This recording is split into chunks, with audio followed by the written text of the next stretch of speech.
So I participated in the last writing competition and I thoroughly enjoyed it and kind of fell in love with this universe.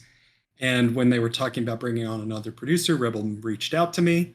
Its job is to facilitate these very creative gentlemen doing their best work by helping them with whatever they need.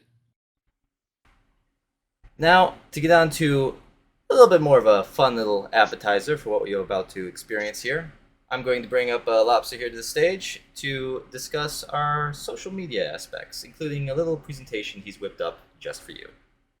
Thank you for having me. So, as I'm sure most of you are well aware of, there are 8 billion people, more than that, on this planet Earth. And that is a tragedy, not because of overpopulation. There are lots of people, which is fantastic. But the fact is, most of them are not Morningstar fans. That is a tragedy that it will be my job to rectify. Some say it's impossible, but as the hegemon of 1,000 planets will tell you, empires do not grow from nothing. So it is our goal to make sure that at least maybe 50% of those, maybe 4 billion is an acceptable number, but we always look for higher, to turn them into Morningstar. It just means that Morningstar is in a tremendous untapped market. As of right now, I'd say roughly we have around 200K potential Morningstar fans who are actively engaged, but the line must go up. That is not acceptable, but it is exciting for us because we are in a position where we have 99.999% of the market to attain towards, and it will be our goal, and we will not be satisfied until every little boy and girl on the school has a Morningstar lunch pail as they go in to watch Morningstar on TikTok, and they go in to play with their Morningstar board game and RPG and action figures while they go home to sleep on their Barackan assault carrier sleeping bed. And until we achieve that, the sky's the limit. So we got a lot of work ahead. Next slide. Let's look at what progress we've been making. So this is Google Trends. Obviously, some maybe compare us to other popular sci-fi brands like Halo, Star Wars, Dune, but our aspirations are much, much bigger. So for all of you who don't know, Google Trends is a great way to look at search data. And as you can see, we want to beat True Love, Coca-Cola, and puppies. Things that are universally agreed upon as being good and entertaining things that all humans enjoy. Those are the things that we desire to crush and supplant in the consciousness of people the world over. So we will not succeed until we take over True Love. But there is some good news. There is great news here. We are thoroughly beating the concept of world peace. As you can see, world peace is not being looked up very much, but Morningstar is competitive with the concept of world peace. So that is a great indication that we are on the upward trend. True Love we will come for it next. But as you can see, there is promising engagement on the Google Trends as we attack more positive emotions. Next slide. So there are many vectors that we have used to make sure that Morningstar gets into your eyeballs. We have a few pristine social media platforms. When I started here, the Reddit was one, but it wasn't being very engaged with much. It had 290 followers. But now, thanks to it becoming more engaged and me having supreme mod powers, we have increased it to double it. It is now 465 people have now following it on the Reddit. So if you are not a Reddit member, I highly recommend you engage with that community. We will be posting lore updates and new information and news stories as soon as they are ready to go from our developer Discord server straight into your eyeballs. But as you can see, we've got some great stats. 16K engagement over the last year. The number of posts has doubled and increased, and the number of engagement has greatly increased. So keep an eye on that Reddit. I know Reddit is not my personal favorite platform, but it is one that is great for getting a more engaged community and getting more eyeballs on it. And, we've got a lot of other sci-fi things to conquer, but with your help, I'm sure we can do it. So just remember, keep an eye out. Send your fan work on Reddit. The more engagement that it goes up there, the more fan work, the more theories, the better. I will probably approve it since, my supreme mob power, I am usually very judicious, especially for fan-created content. And with your work, we will overtake those lesser sci-fi franchises as we move our way towards subsuming pure happiness. Next slide. All right, so as you know, our child 3D modelers are working 28 hours a day in the Blender mines to make episode 3 of The Hunt, which will be premiering on YouTube when it is ready. But YouTube has been a fantastic case of showcasing our lore and universe. Before I was here, the post section was not being actively engaged upon, and it has been my mission. And as you can see, it has borne great results. We have nearly 500,000 impressions just from posting more on lore. You can see it increase as it started becoming more active, and we were pushing out more things from the website and the index and making them live. It's a great way for people to engage with that content. And 23K likes and 30 plus subscribers is a fantastic metric. And thank you so much for all of your love and support on the YouTube. It has been a great way to get more eyeballs into the onto Morningstar and the glory of the hegemon of 1,000 empires. So this has been probably the most successful vector of getting the world of avarice and eternal greed out. So thank you so much for all your support. And remember, whenever you see something new in your feed, engage with it immediately. Always like and comment. Like and comment. That is the metric that is dominating the world. That is how you infect more eyeballs. That is how you get things to come out. So that is going to be the thing I am going to say again and again for each one of those platforms. But thank you so much for making the Morningstar YouTube channel successful, even if we have not necessarily put out the premium high-grade content. But I promise you, those orphans are working 28 hours, 30 hours a day, working those Blender mines. Soon you will gaze upon the visage of what they have. But thank you so much for the engagement. And always remember, when you see it on your YouTube feed, engage. So next, we will move on to slides. The next slide. So as you can see, we have some fantastically interesting engagement on the YouTube. You can see that surprisingly, you would think that military sci-fi would appeal most to 25 to 35-year-old audience, but there is an incredible statistic that is blowing my mind that there is a huge portion of the Morningstar, or at least the people who've engaged with it the past 28 days, have been people who are over the age of 65 years old. Who knew that the boomer audience demanded constant state of avarice and greed and military sci-fi? It is amazing. And if you go to the next sci-fi, there is another shocking statistic that will blow your mind. Now, this is a little bit hard to see, but you will see if you look at the 65% demographic, about 29% of it is female. What? Oh my God! You thought this would have limited appeal because it is sci-fi men shooting guns, but who knew that there is an untapped market of grannies who demand grannies with guns who want to see greed and avarice in a dystopic sci-fi universe. This is it. This is the data. This just goes to show you that you might think it's ridiculous that we're going to have 8 billion people potentially consume this, but I think this means it is viable, that our mission is viable, and that there is an untapped market that we have yet to see, and all ages demand blood, they demand greed, they demand rev share. So I thought that was a really interesting statistic that I just wanted to let you know, that there's an underserved demographic that we are meeting. Who would have ever thought to see that? So next slide. Now this is one of our sort of like medium tier social platforms, the Instagram. Instagram is a great way to art benefits greatly, and I love posting art out there. And as you can see, in the last 28 days, we've had 62K views and 4,000 content interactions, which is fantastic. But always, we need you guys to engage, like, and comment on it so we can get more eyeballs on it. We will try and continue to produce artwork, but artwork takes time. But the Instagram place is the best way to get content on your eyeballs. So remember, engage with Instagram. It is important. Not as important as the other ones, but it is slightly as important. Next slide. Now, an interesting statistic that this was expected is that the United States and the United Kingdoms are the biggest countries that are enjoying Morningstar so far. But the UK is also encroaching as one of our top territories, which is exciting to see that there is international potential, which is also great to see on the Instagram that we are appealing to so many different nationalities. Great for achieving our goal of world saturation.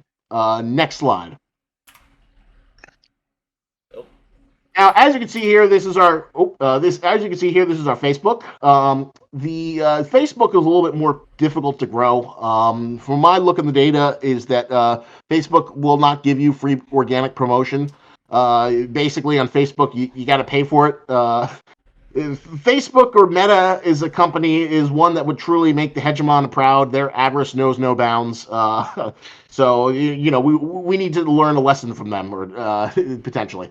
But we still do get a little bit of engagement. So if you'd like to follow the Facebook page, we also encourage it. Or better yet, tell your grandmother, since apparently she is lusting for Morningstar content as shown from our YouTube. So if you have a grandmother who is looking for military sci-fi, then I highly recommend you introduce her to our Facebook page, and maybe we can get a little bit more engagement from there. So next slide. So this is an exciting potential. As I'm sure you know about, the much dreaded X platform has led to the rise of Blue Sky. This is one of the newer, and as you can hopefully hear, that is my bird, who is also greedy with greed and avarice. I will have to give him a Q-tip to satiate him, but thank you for the patience. So this is the Morningstar Blue Sky account. We are also posting everything there. I'd say it's one of our newer accounts, and it is growing, but not quite as quickly as some of our other ones. So please, for the love of God, if you have a Blue Sky account, please go there, follow us, give us comments, give us likes. We would like to expand our reach on there. I know that Blue Sky is the chosen platform of the militia, the workers' unions, but they need to learn about the love of the hegemon and eternal growth and greed and avarice. But the unionists is mostly filled on Blue Sky. But if you would like to help our unionist comrades in arms and ideology learn, then definitely go to Blue Sky and give us some likes and follows and engage with the content so we can push it out so the unionists can learn about their never-ending struggle against the hegemon of 1,000 empires. So next, go to our... This is the most recent addition to our social media. This is our TikTok page. So we need to get some more of our content clipped up and put up there. As you can see, the numbers are anemic, not great. That's why. What is your responsibility? I want to hear it. Like and comment, of course. Subscribe. Yes, that is the mantra. Because as Stanley Tucci, oh God, I should have put this clip in. I'll save it for next time. There is a mantra from the great Stanley Tucci, incredible actor. This is my favorite quote for all social media. Where in Transformers: Age of Extinction, the fourth Transformers movie, where Stanley Tucci plays a scientist, he hits a board and yells, "Algorithms, math! Algorithms, math!" If you want to get the algorithms and math to work for you, that's what you got to do. You got to like, comment, subscribe, and keep on doing that endlessly to support our growth and expansion. So I believe that is the last slide. Thank you for hearing me out. And remember, engage with all of our content as we continue to expand our reach and reach new people who never knew that they would like Morningstar, because it is a fantastic taste of all the things you love in a new media franchise in a world that demands new things, even if people are conditioned to continuously consume old things. And thank you for your time, and I can't wait for you to see what the rest of the team's been cooking up. Thank you, Lobster. That was amazing, Lobster. That was genuinely superb. Yeah. I do feel like and subscribe is going to become our own version of the mitochondria as the powerhouse of the cell, but I do appreciate everything you've done here. Now, I will want to follow this up with just saying, obviously we are constantly trying to produce small snippets of content to give you guys a glimpse into the monolithic universe of Morningstar that we are making. And one of those brand new initiatives that we are working towards is a little bit of an advertisement. Now, for this, I'm going to bring up Ah, yes. Hammer Actual. He is a relatively new addition. I will let him introduce himself and talk a little bit more about these wonderful images on the screen. You have the floor. Thanks for all the Phantom, and hell of a performance. I got a follow up from Lobster there. But hey, everybody, my name is Ryan. Everyone calls me Hammer. I'm a professional video editor and technical artist. I've got a colossal passion for sci-fi, video production, filmmaking, animation, and 3D printing, as well as miniature painting. And my few years in the film industry as a visual effects artist had got like Hunger Games, Batman vs Superman, Jupiter Ascending, just to name a few. And my experience and passion has brought me to Morningstar, where I get to align my passions with the needs of the project. The advertising initiatives are serving kind of a dual purpose of not just promoting Morningstar in your traditional sense and reaching total global domination saturation, but also just exploring and expanding upon the Morningstar universe through in-universe advertising media, just as another way to tap into vibes and the flavor of the setting. Alrighty. Yeah, that was thank you. No, thank you for that. And as you can see here, the product that's being advertised, Law's Aid, you might be seeing some advertisements of a similar variety popping up on a YouTube channel near you. But once again, thank you, Hammer, for speaking on this. And we will now be moving on to another initiative in terms of engagement. Hold on a bit. I'm sorry to interrupt the flow, but I'm seeing a blank screen after that little snafu still. That might just be you, Is that Ian. widespread? That might be. Check. I No, did say the that- podcast. Ignore, that is me being a dumbass. Please continue. I'll mute myself in shame.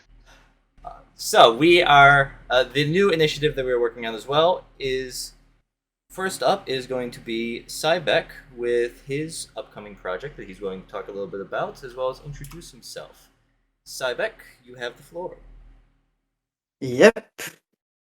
Hello, guys. So my name's Cybeck, and I am mostly younger than everyone here. I've just graduated from computer science engineering school, and I am self-taught in 3D mostly. I've been doing 3D animations for 3 years, something like that. And I've been growing a small YouTube channel that has now around 25,000 subs. On Twitch, I've been uploading short 3D films about war, but mostly about tanks. And I will be continuing to spread my love about huge war machines on my next project, which will be Close 23. It is a story about a band of mercenaries who will be sent to recover a misplaced corporate asset. I will not spoil anything, and I love the script, and you will not know anything about it before it's out. But I have a small team working on it. For the moment, we are around 5 people, but we will have maybe more in the future, considering the size of the project. Part of the teams are 2 other YouTubers that you may know if you've had an eye on 3D animations in the last few years. Hoxes and Verify, who will also talk later about his own project, but I will let him talk himself. We are at the moment at the beginning of the production stage. We have some models, we have the script, we have many things, but it's still many months before we have a final product. And I will probably be sharing some images on my YouTube channel on the months to come, depending on the progress. And I've been designing my own mercenary faction for this project, which is a bit higher tech than the regular army of the tributaries, and is specializing in airdrops and lightning strikes. It is truly a glass cannon army, and they will probably get a lot of difficulties against proper defense, but that's not their job. In terms of design, they are mostly inspired by the 70s NATO. you might, if you look closely, you might recognize some inspirations from the real world in terms of vehicles or gun design. And on top of that, sprinkling a bit of sci-fi elements. And so I hope to release it maybe before the middle of 2026 for the prologue. And I will keep everyone updated on my social media, of course. Thank you so much for that, Cybet. Well, with that, we are going to move on to our second creator here. This is Verify with his upcoming project, Remnant. Verify, you have the floor. Let me know when you want to play the video. Sorry, it was muted. Thank you. My name is Verify. I also am a YouTube creator with a little bit over 29,000 subscribers. I have worked in the film industry for 10 years, mostly working on live action stuff. But the past 4 years, I have been kind of moving towards 3D animation and trying to mix live action and CGI and find some good ways to implement that in a low budget fashion. So yeah, and I'll go ahead and we'll go ahead and play a little video. Alrighty, let me know if the audio comes through good.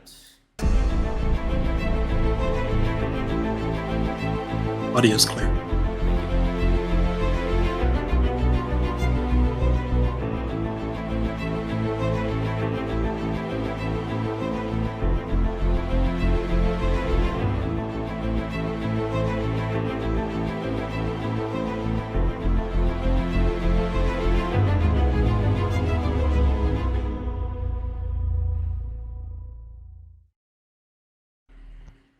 So yeah, that is a project I'm working on right now for a origin series for a faction, and it's still very much a work in progress.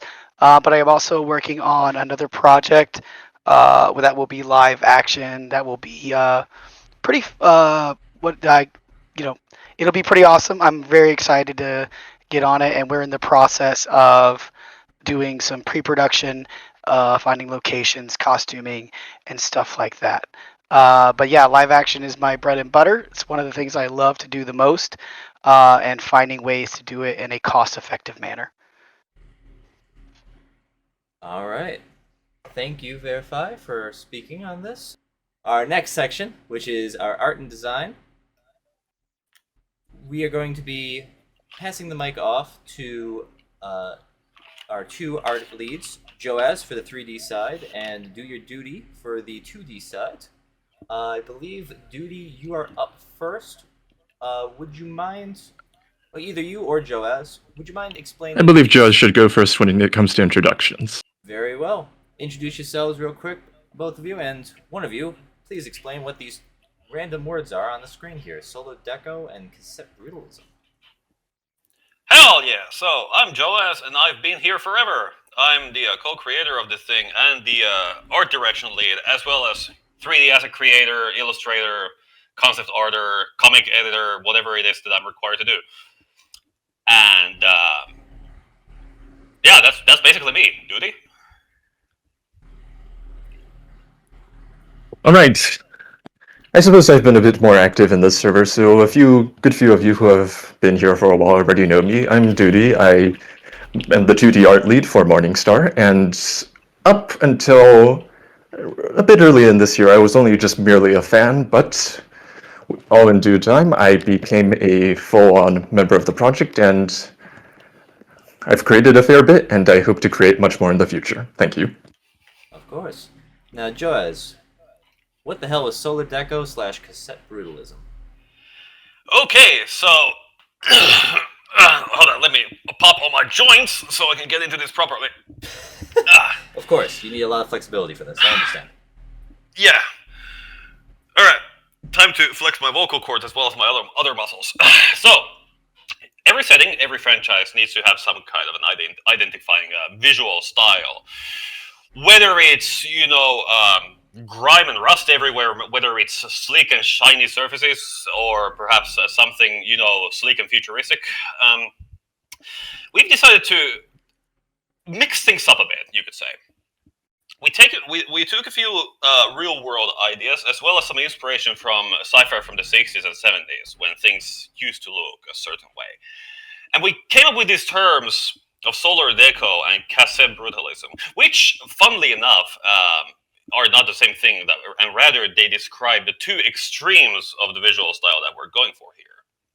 Solar deco being our adaptation of the Art Deco architecture and fashion style transferred into this dark future world that we're building here. While cassette brutalism is more of a descriptor for how technology appears. You may have heard of the term cassette futurism, which is a way to describe the way that technology appears in certain old 70s sci-fi films. So maybe things like Alien. Things are very analog. You use tapes. Everything is kind of like beige and covered in physical buttons. You don't really deal with holograms. You have CRT tube-based monitors, things like that. It's very like this high tech with a low tech kind of aesthetic, and I felt that this would be a good style to follow with our thing to give it this certain kind of old school but also futuristic kind of feel.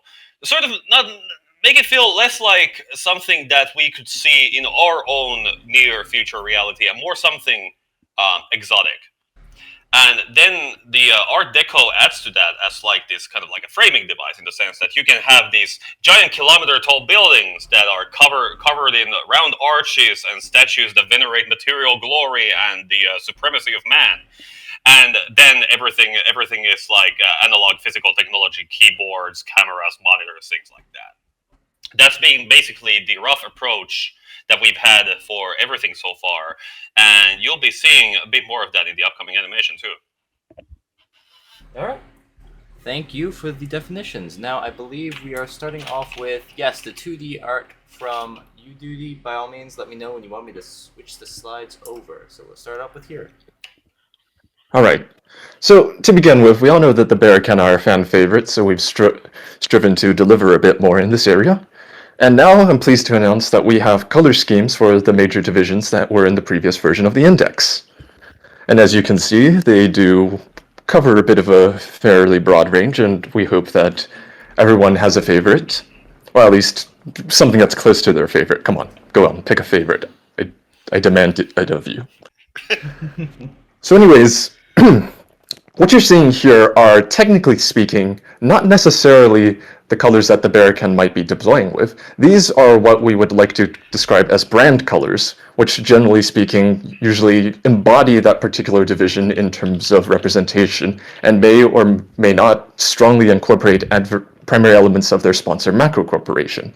That is, of course, not to say that you cannot paint them like that when they're in combat. In fact, it is almost encouraged because it makes for better combat footage, which obviously sells at a premium. So I'm just going to let you take a look at that, and I am also pleased to announce that we have several new types of armor for the Barracan, and we will also be showing off what the Askarin is, and which some of you may know if you've been paying keen attention to the index. Next slide. Okay.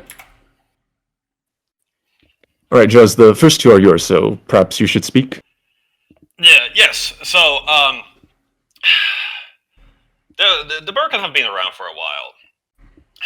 Please excuse the second sketch being so crude. But the Barracan have been around for a while, and over that time, their armor has gone through a few changes, a few improvements, developments.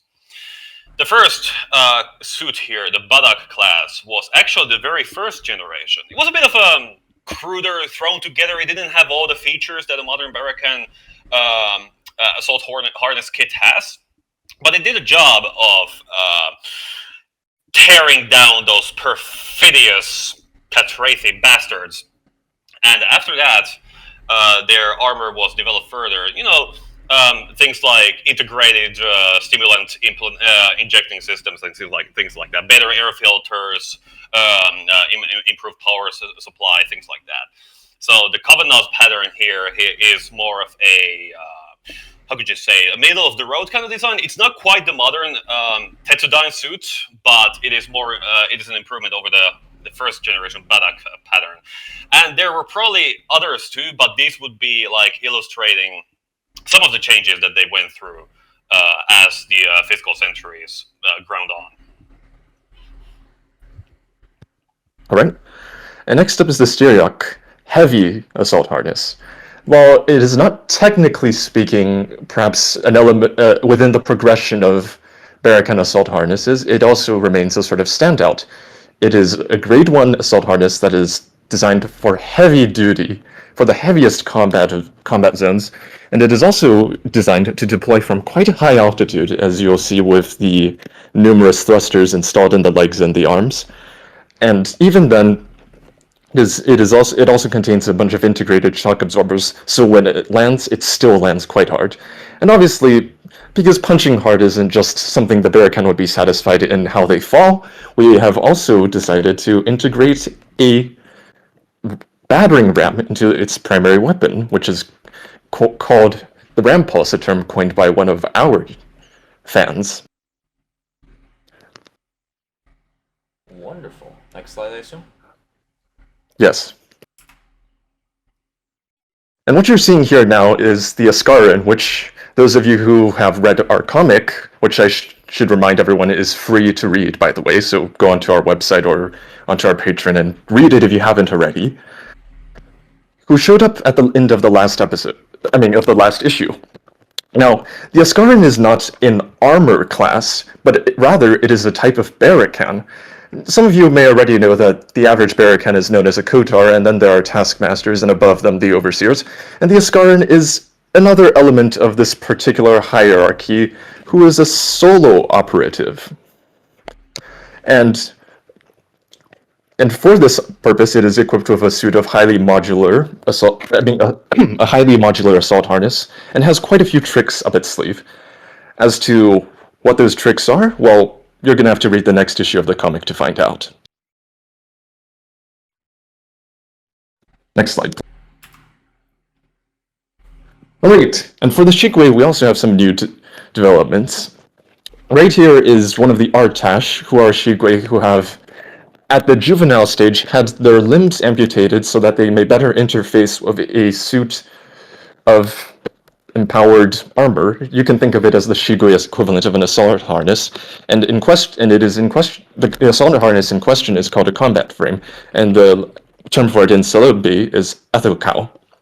Now, one of the key elements of importance to us when it came to designing for the Shigue was to create a unique identity that both drew from certain inspirations, but also ensured that they would strongly be their own thing in terms of visuals. And I believe that we have done this quite well with what you see before you, which is one of our finished designs. And now to offer a little bit of lore as to why it has a certain body configuration like that. During the migration fleets, before the Shigwe really encountered the Hegemon, these Artash suits were primarily used for maintenance purposes, so you would often see them clambering around on the outside of the hulls of the Shigwe ships, and hence this is the reason for those absolutely massive upper arms, all the better to hang on, while the smaller arms, as you can see in the middle, which remain organic, do the detail work. Unfortunately, of course, when the Hegemon struck and the Shigwe were forced to strike back, the Artash have become increasingly utilized and increasingly made, and they have turned their prowess towards combat. Next slide.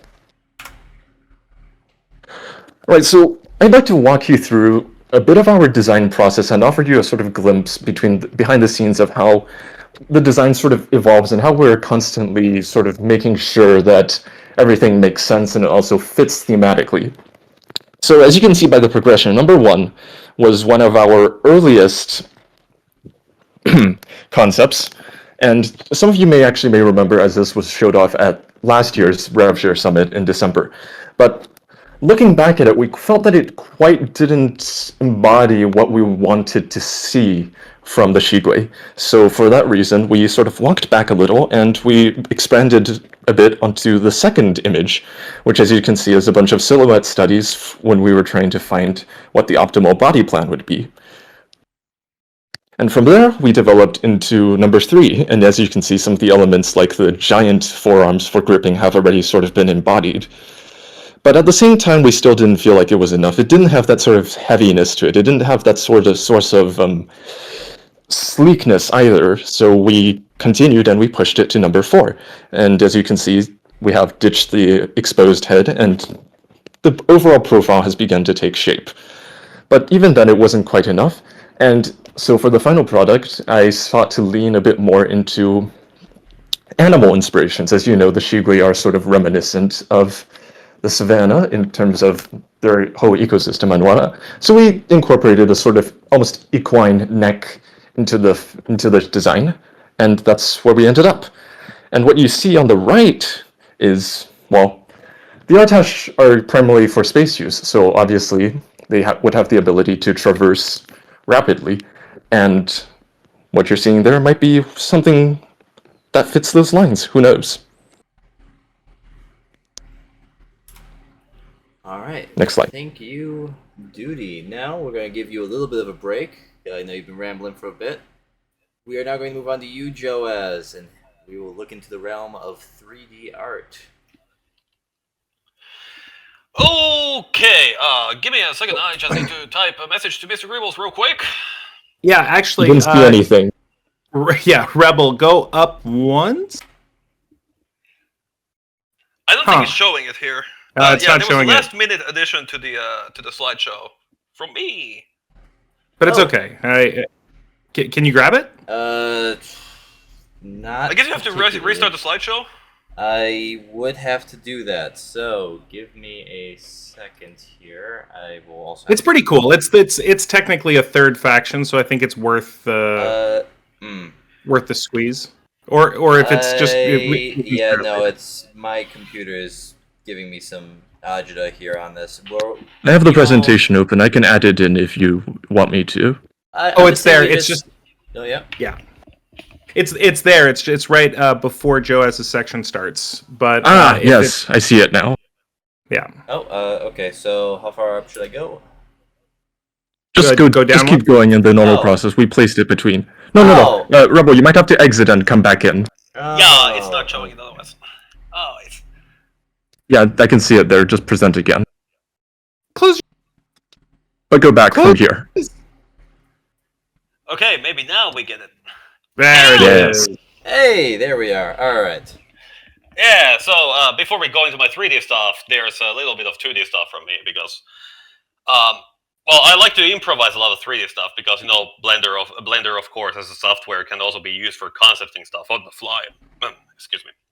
But for some stuff, when you get a lot of details and a lot of, you know, overlapping elements and different elements, it's better to have some kind of an idea rendered out first. So this is a series of concepts that I just scribbled one day for the Catrathy and how they would appear. To kind of like act in contrast to the Barakan, who are very brutalistic and plain otherwise. So these guys are very baroque and decorated, even though, you know, the idea of them being encased in, you know, killing technology is roughly the same as the Barakan, and they are, in a way, an echo of them.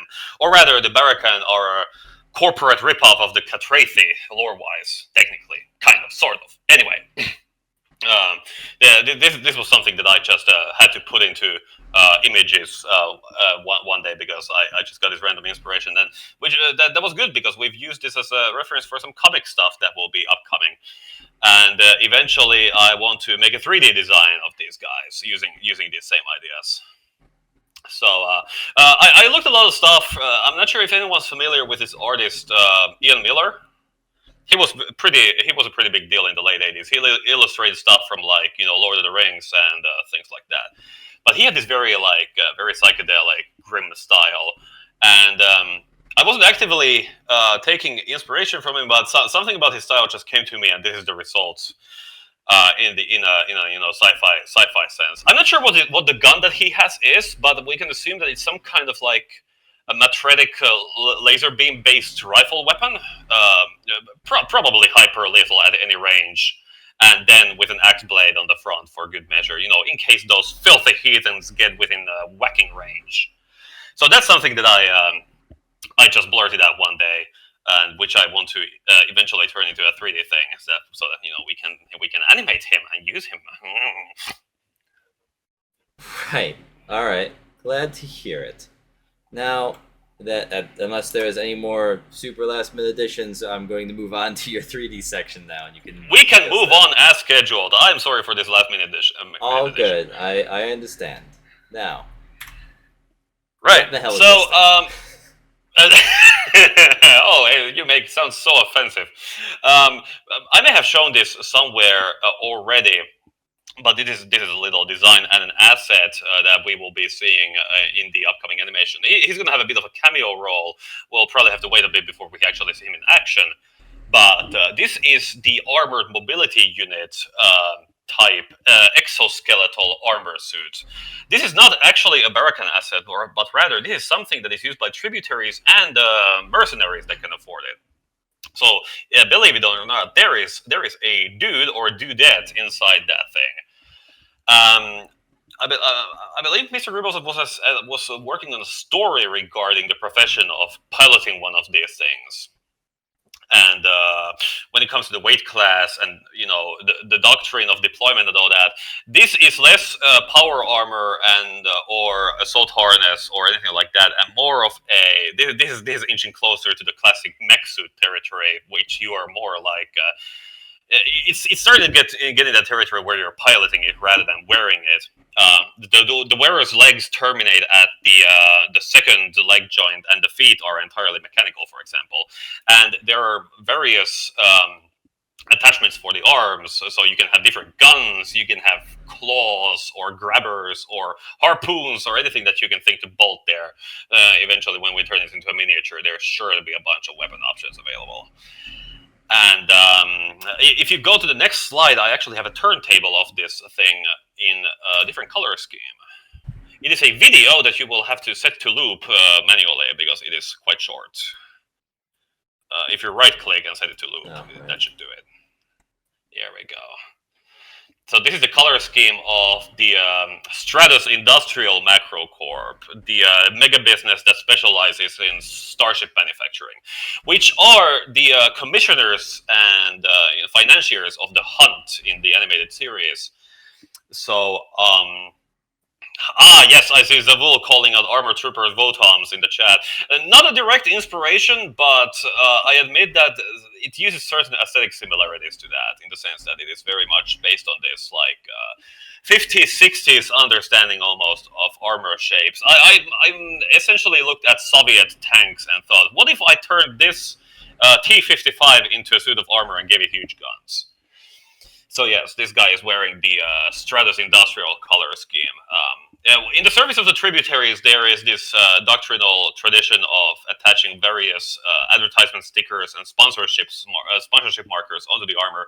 But when it is in service to a certain macro corp, it is usually painted in their signature colors. All right. Then we have other 3D asset stuff from the upcoming animation. This is still a bit of a work in progress, but you might see a familiar element if you remember the ending of the very first episode of The Hunt, which, of course, is the helmet. Yes, Macabre got it. That is, yes, Duty got it. Everyone's just going to be posting that emoji, right? I can't see it, but I'm assuming it is the smug emoji being spammed. Hell yeah, it is.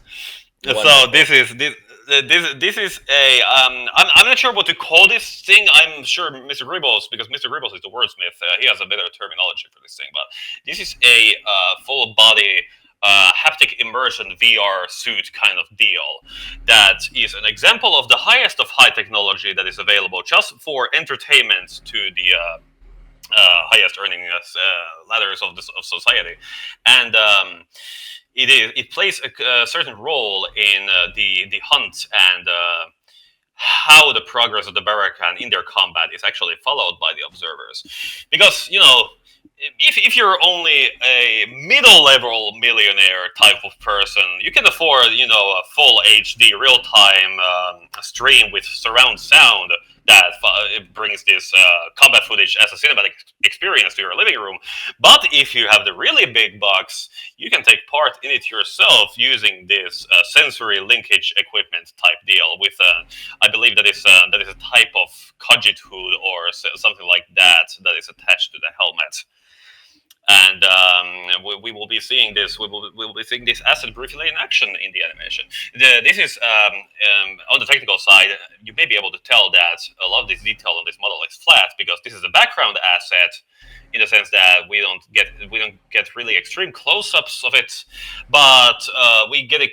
We see it closely enough that I decided to put a bit of texture magic in there to make those plug nodes and things like that stand out a bit. There's going to be some glowing lights on this thing when it's done, and of course the face will not be white plastic. It will have an actual texture on it. We can move on to the next thing.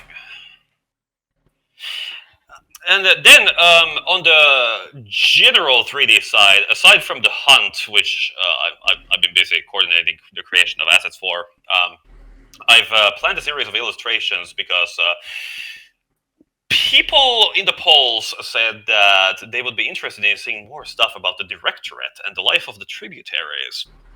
So you can look forward to a bit of that, and I've created a series of renders and scenes, and I'm still making more, showing what the non-Barakan soldiery of the hegemon fighting for wealth and avarice throughout the Thousand Empires get up to.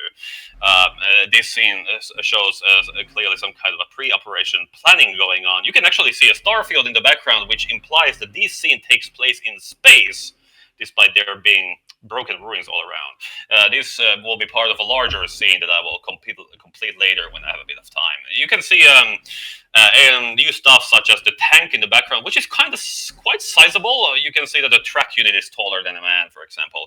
And then there's a little armored car on the left, which might look familiar to people who are familiar with certain real-world military equipment, because I like to put little references like that in there. Funnily enough, that map is based on a real-world location. What it is, I will not tell you. It is a little secret and an inside joke of our own. Wonderful. All right, moving along here. Another series of illustrations. We could basically, if we could just put this this series of slides as some kind of a repeating loop. But I don't think that's an option here, so we'll just go through them one by one. Another idea of mine showing a certain kind of atmosphere that I like, which is heavily polluted acid rain, poison green skies, and all the good stuff. The price that we pay for interstellar levels of wealth. That poor bastard over there with the toolbox probably has to go fix something in the rain that is probably melting his skin. But don't worry, he'll be able to afford the medical procedures to heal that from his pay eventually. I'm sure. Of course. Yes. But Mr. Gribbles found this picture to be quite impressive. I don't know why, because I just basically built a bunch of walls and put a bunch of buildings in the background. But yes, this is what could this be actually? This is a bit of a vibe-based piece, but it kind of shows some of the Directorate's more passive equipment, in the sense that we've seen tanks, we've seen dudes, we've seen shooting and blasting, but we haven't really seen the defensive side of things. So I made this little missile launcher. We don't have a scale reference here, but that thing is the size of a small house, if I recall. All missile technology in the Thousand Empires, or at least the affordable missile technology, is either radar guided or wire guided. Even you can't trust a machine to guide itself to a target most of the time, so you have to have some kind of active guidance for it. And this is an example of the sort of defense systems that you could find around the city. I will have to make a big anti-orbital gun eventually, and then you will see it. But for now, this will have to do. You can see in the background. With the background, you can actually see an example of the solar deco taken into a bit more of a brutalist direction, in the sense that you see these gigantic building towers. Those are probably reaching a kilometer or more into the sky. They probably would have offices, even living spaces, maybe some commercial districts on the base of them. but a very, very typical grandiose arrogance shown in the architecture that is enjoyed by the Thousand Empires for the most part. Alrighty. And then I had this giant robot, and I realized that I hadn't really shown the giant robot anywhere. So I decided to do something with a giant robot. So here we see these walking tanks supporting some tributaries who are sitting in their pothole while the big guys do their thing. So yeah, I'm not sure what there is to say about this one, other than that, things go boom and things go blasting, and everyone loves a good bit of action. But and of course, yes, the giant walking tank, which I'm sure we'll get some more on here in the future. But yes, we will. We all like giant robots, and I have a bunch of stuff planned for this guy too. Now this. And yes, I'm not sure if people have been made aware, but we made some upgrades to the Barakan design a while back, and we are preparing a updated lore breakdown of the different parts of the armor using this little image here. We'll be having markers and lines and text that point to different parts and tell you which part does which. To complement the one that we released earlier. Oh, I don't even know how long ago it was. I believe that was on the Patreon page. But yes, we will get some updated armor lore, especially on the new bits, but also on some of the old bits as well. All right. Thank you, Joaz, for giving us a little glimpse into the 3D side of the art, and I personally am looking forward to seeing a lot more of those concepts fleshed out in the future. For me personally, I really liked the walking tanks. Little walking mechs like that, I feel like are often underappreciated in sci-fi, so it's nice to see that. Now we're going to take a step away from the more teasing of our art pieces and look towards the future a bit. Duty, are you ready? Aye. Let's right. go. So, as you've all seen, we have got quite a bit of art for the Directorate, the Barakan, and the Shigwe. But at the same time, the Hegemon isn't called the Hegemon of 1,000 Empires for nothing. It comprises a vast array of different diverse human cultures and societies, and for this reason, not all of them have to look the same. After all, your right to choose is a key mantra of the Hegemon.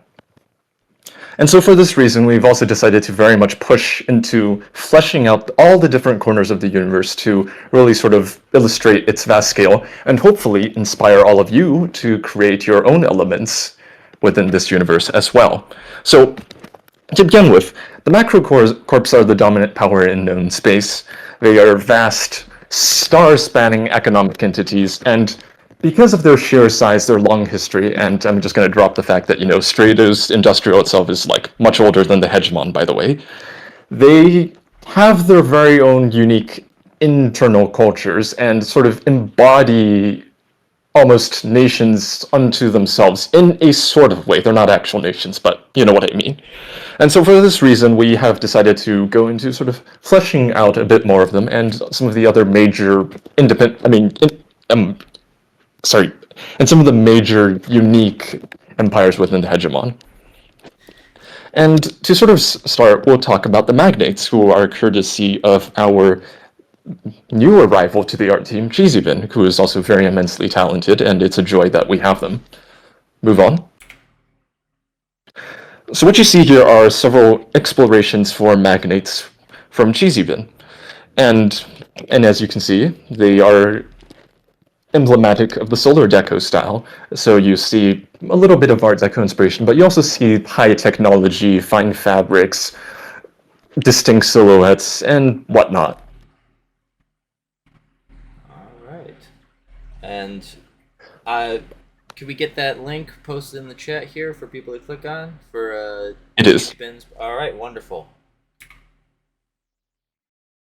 And now, I know many of you have been looking forward to this. So, right here are several elements of Yentosh Innovation, who, for those of you who are uninitiated, are one of the principal macro corps in the Hegemon. They're primarily responsible for with building computers, and without allying with them, Protea itself would not have been able to become the superpower that the hegemon itself was. So what you see here are several members of Yintosh. On the right is an example of a Yintoshi codesmith, and as you can see, he's carrying a lot of computing power, which is necessary for his day-to-day duties.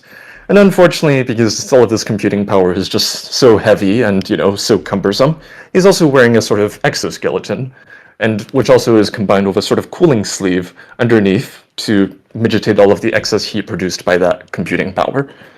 And of course, since the Demarchy of Jovia is a bunch of low-gravity moons orbiting a major celestial body, they also don't tend to quite have the muscle mass of someone who's from a much more situated planet, and as a result, the exosuit also helps them when they go off-world as representatives of Yintosh. Now, on the left is one of the infamous hyperkillers of Yintosh, who are very, very highly cybernetic, and this particular instance is clad in what we call an assault skin. Yes, there are other skins, we're not going to talk about what they do, but as you can see, the name Hyperkiller isn't just there for no reason.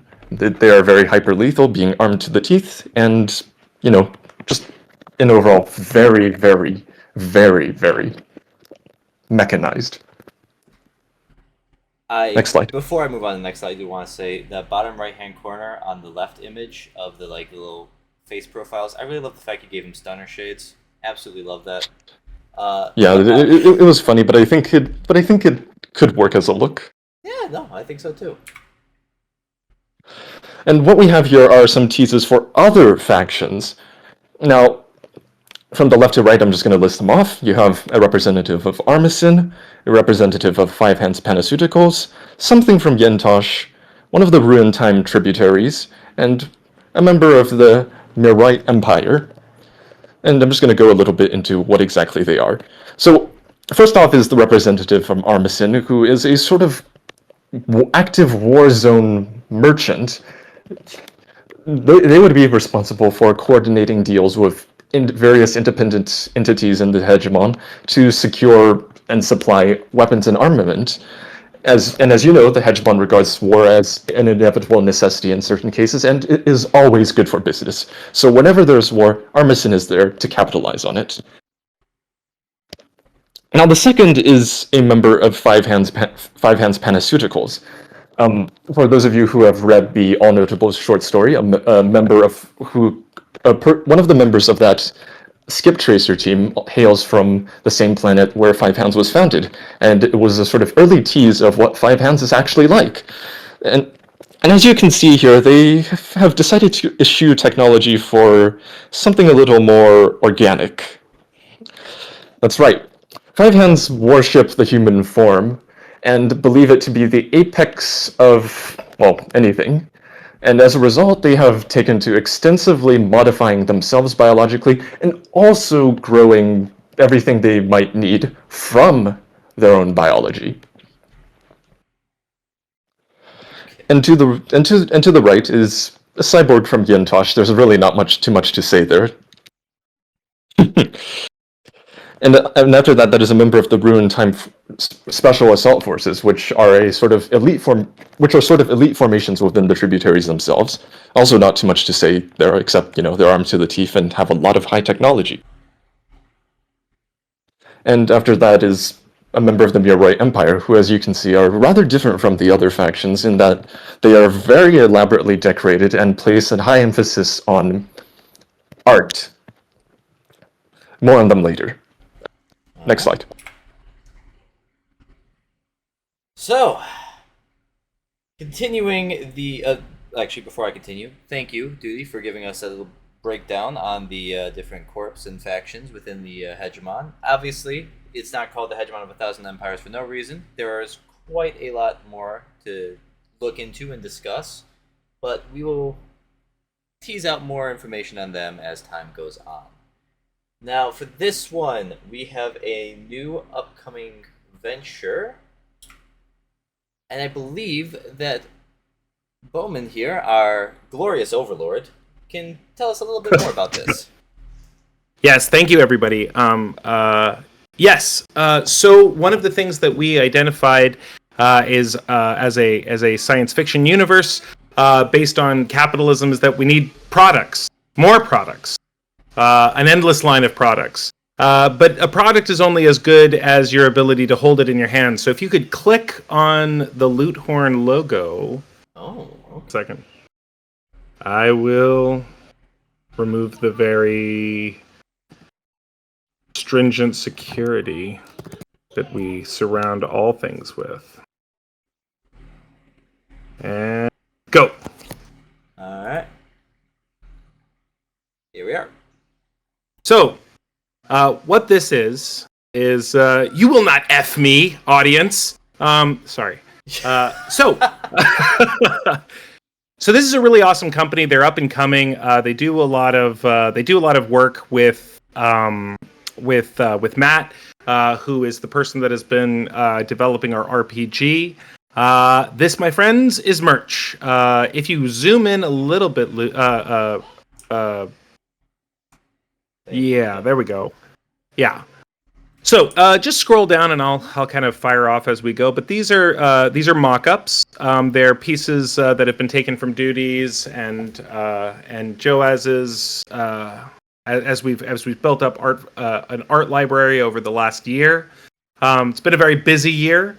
And we're really going to be able to kind of take it up a level with these guys. They are bespoke, so they, just so everybody understands, if you put in an order, they make it on demand in the United States, and then they ship it to you. But they do have international shipping, and we are currently negotiating what that would look like. But our merch will be available on their site, but then also for contests, for such as writing contests and other things such as, I don't know, if we ever did some kind of starting to kick event in the not too distant future. But then these hats are incredible. I really love them. And they have something that, because I guess if Cybeck is the youngest one of us, I must be the oldest. I didn't know you could do this with hats. I didn't know you could put an image underneath it. And I love it. But they do a lot of really cool laser etchings.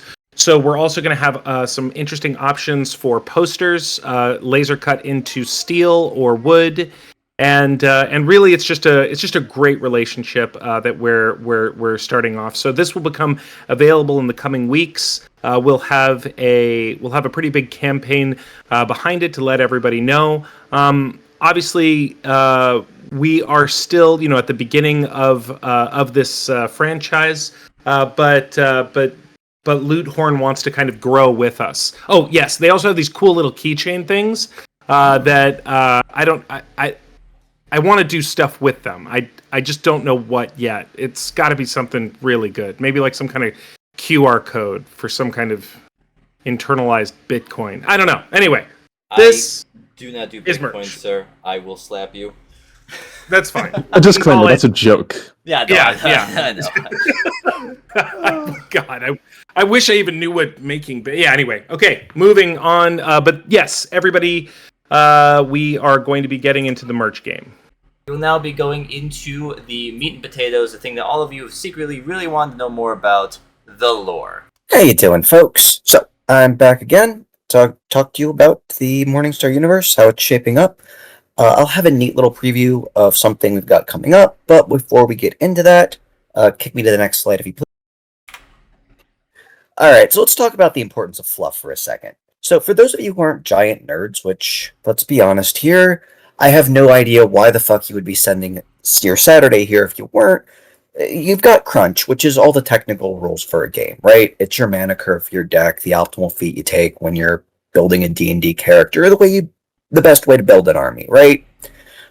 Fluff is everything that makes that interesting, right? When I was a kid, I liked the flavor text on Magic cards, being able to piece together an entire setting and a story, a sentence or two at a time. Same thing for tabletop games. You're not going to find the intricacies of Elven Society written into that +2 dex bonus. You're just not. But it's still an integral part of your character if you want them to be more than just a bunch of numbers, right? So I'm sure you've all seen The Hunt. guessing at least some of you, maybe, hopefully, maybe have read the comic issues that have been going up on Patreon. But this presentation also includes progress on art and miniatures, and in a second I'll be passing off so that you can look at an RPG, a whole bunch of stuff, right? And if you're excited about that, right, it's because of the art design or the narrative elements that are woven into what you've already seen. It lets us build a sense of connection and investment beyond just stat blocks. It's also just kind of cool, right? You know, a Barracan just on its own, it's a cool looking super soldier in power armor. But then you find out they've got their own language, and that's interesting. And then you find out that they're barely controlled berserkers with an intake port for combat drugs built into their armor, which leads you to wonder, what the hell is going on, and why do the powers that be need something like that around? And finally, you find out that their leash is held by giant multi-stellar corporations who use them on anything from striking workers to alien species trying to flee from a cosmic disaster. And then suddenly, well, that kind of gives your miniatures a lot more context, right? And that's essentially what we are so passionate about in Morningstar, and we kind of hope you see that too. Everything we do is designed with lore in mind first. The action and the hunt didn't start with the Barracan emptying a mauler into aliens, right? It started with a half-broken Hegemon satellite that was deemed too expensive to repair. That care and detail, that's all part of why I fell in love with the project, and I kind of hope that's what you've got going too. So kick me over to the next slide, and let's, fingers crossed, hope we maybe sort of got that in the right order. Alright, we're over there now. Oh, hell yeah, there we go. Alright, so, Index, 3rd edition. We are up to 3, and let's talk. So, we have illustrations, we have so many fucking illustrations. The guy you see on your right will be in the new version of the Index, right? Sounds cool, but last time around, they said the Index was something like 349 pages. We are up from 240. It is now 456. That's the last time I checked, assuming nothing new has been added. And we keep adding stuff. So it ranges from like the new Barracan divisions and their lore and colors, like what you saw earlier, to stuff that's just day-to-day things, the quality grades of indentured workers, or even other species of exogen accompanying the Shigwe on their migration. Again, the guy you see on your right. Oh, and there's a specific section on why the Hegemon loves revolvers so much, because that was driving me slowly insane, and I desperately needed an in-world reason for Bowman's fixation on wheel guns. So yeah, for those of you who are using the website, if you are using the website, please God, visit the website. We do have a new version of the Index, 3rd version that's going up. It's going to actually have a numbered table of contents. That was requested because the hyperlinks don't work with the way that the website displays that PDF. But for those of you who want to download that PDF, those hyperlinks are still going to be there. Kick me over to the next slide, please. Alrighty. And now let's talk about processing. Lore drops. There we go. Anyway, so your writer, editor, this loser. I'm probably supposed to be something of a background figure, right? I'm not supposed to be in public. Let's be real here. I'm going to finish with something a little more interesting than me just talking at you. And I'm sure you've all noticed the Morningstar YouTube channel's been posting a lot lately, right? Education modules, bits of lore, illustrations. Whatever we've got to share, we are trying to show you what we've been doing. With that in mind, I'd like to give you a little sneak peek at a new education module. It's a secret dossier compiled by Wanvath Underwriting on another macro corporation. 5 Hands Holistic Panceuticals. So, if you can go ahead and play that now, you'll notice the little audio button in the bottom left.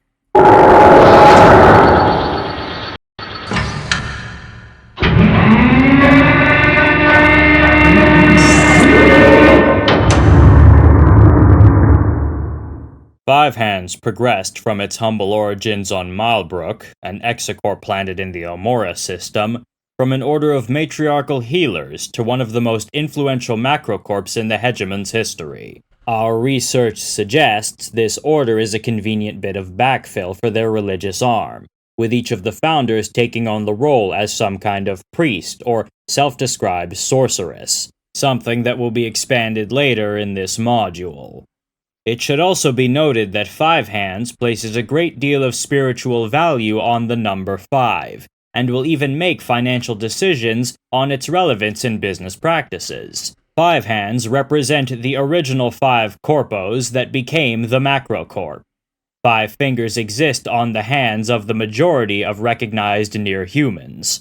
Milebrook is the 5th planet in the system, and it took them an alleged 5 years of negotiations to merge into Five Hands Panceuticals Macrocorp, and so on, and so forth.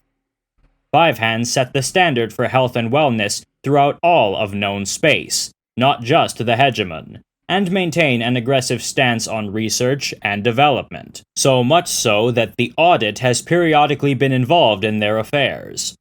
To circumvent this, they have moved to an unknown system along the frontier of known space, known only as the Hand of Grace.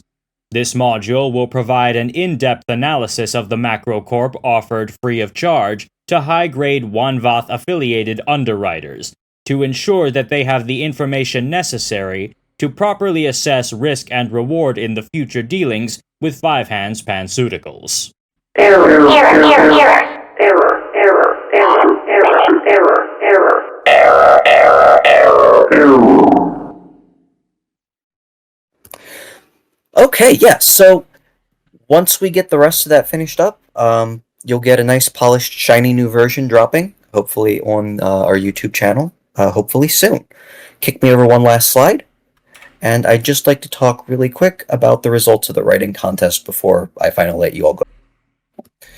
So, I was responsible for running the writing contest this time around, and I'd like to just take a second to say thank you to everyone who participated. We had 16 entries.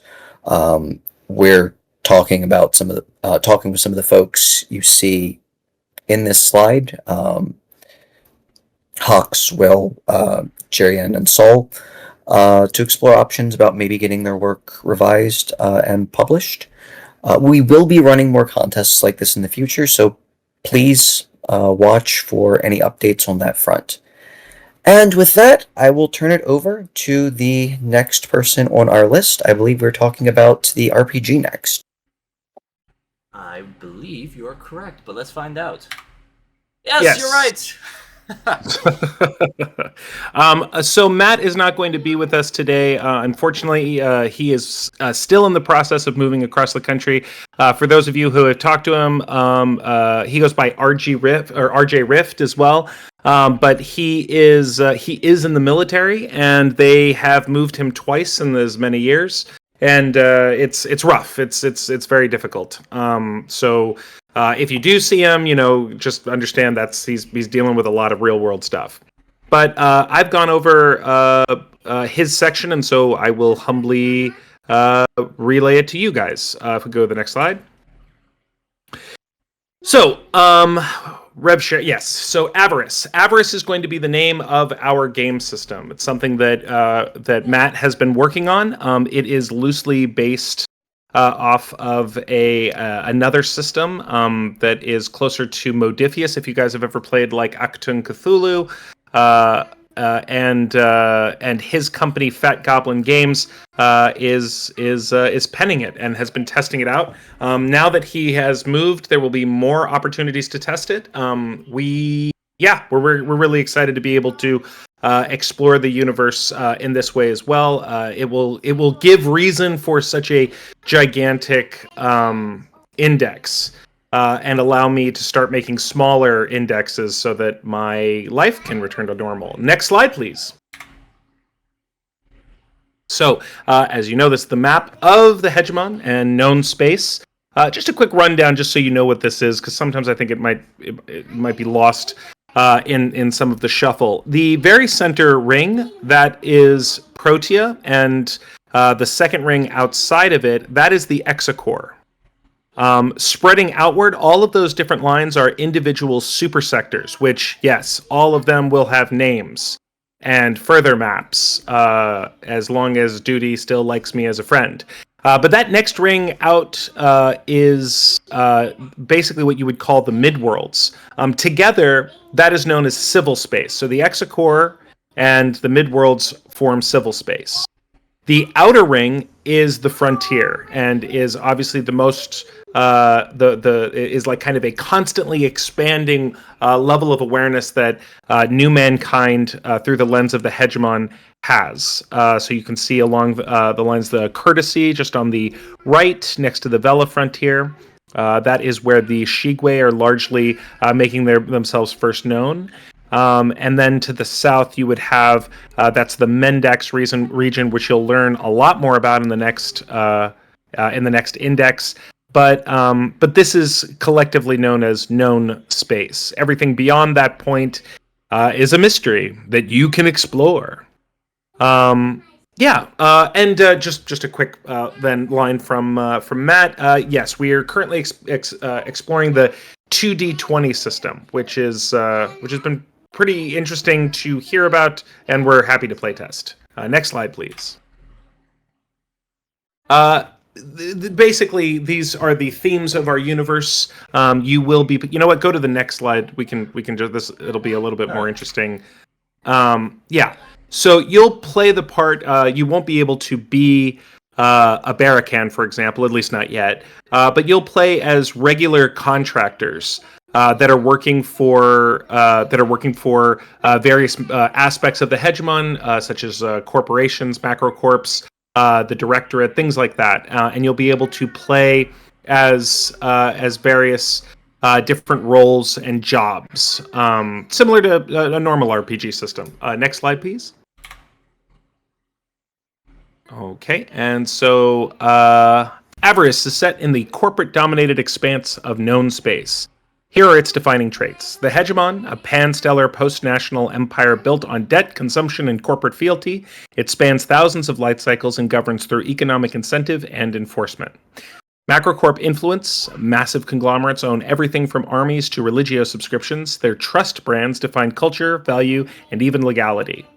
The consumer classes are how people are sorted by their debt ratios. So you have indigents, basics, persons, indentured, or deadbeats. Your classification affects where you live, what you can buy, and whether you're considered an actual person. Known space includes the... I went over this, so we can just jump to the Descent in the Outside. There are now 2 short stories and a education module that I highly recommend you watch that basically show how interstellar travel is both incredibly expensive, but also very dangerous to the people that want to do it. Next slide, please. All right. Cracks in the hegemon. The hegemon markets stability, but beneath... the hegemon markets stability, but beneath the surface, the system is eroding. Several existential threats now strain its hold on known space. So we have the Katrethi Remnant, which you know a lot about if you've watched the comic book. In recent fiscal cycles, the Katrethi have resurfaced. This resurgence is no longer a straightforward military or religious force from the days of old, but a covert, decentralized insurgency. Their influence is blamed for widespread terrorist attacks, sabotage, and anti-corporate revolts across known space. The Directorate now considers them the single greatest existential threat to galactic economic stability. Then the Unionist uprisings, which are part of that. Once scattered resistance cells, the Unionists are now a full-blown insurgency. Backed covertly by rival macrocorps and defector directorate officers, they aim to dismantle the corpo social order. Their attacks target supply chains, broadcast networks, and high-value trust brand assets. And then finally, the Shigwe migration.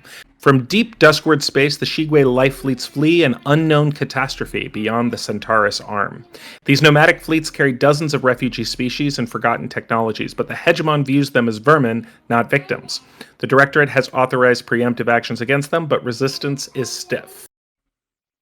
So these are going to be some of the... Oh, you can go to the next one. These are going to be some of the themes that you'll be able to explore in Avarice the RPG. And with that, we have a special teaser. Obviously, we started off as an animation exclusively, but we've Joaz and myself as co-creators. We've always had a bigger picture in mind, and the team that you see before you have been building it for the past several months. And we really have a really strong growing franchise. And what that means in the modern age is that we'll have a lot of opportunities for people to engage with the ideas and the stories we're trying to tell. But at the end of the day, we do owe the completion of The Hunt. And that, as many of you should know at this point, we hit a couple of bumps a few months ago, and we had a reshuffling of the original team. And now I'm happy to say that we've made enormous amounts of progress in the last, I would say, the last 6 weeks. And that is now bearing fruit. And so, as our supporters and people that are interested in what we're doing, we have a final teaser to offer you. Please, Rebel. Alrighty, here we are.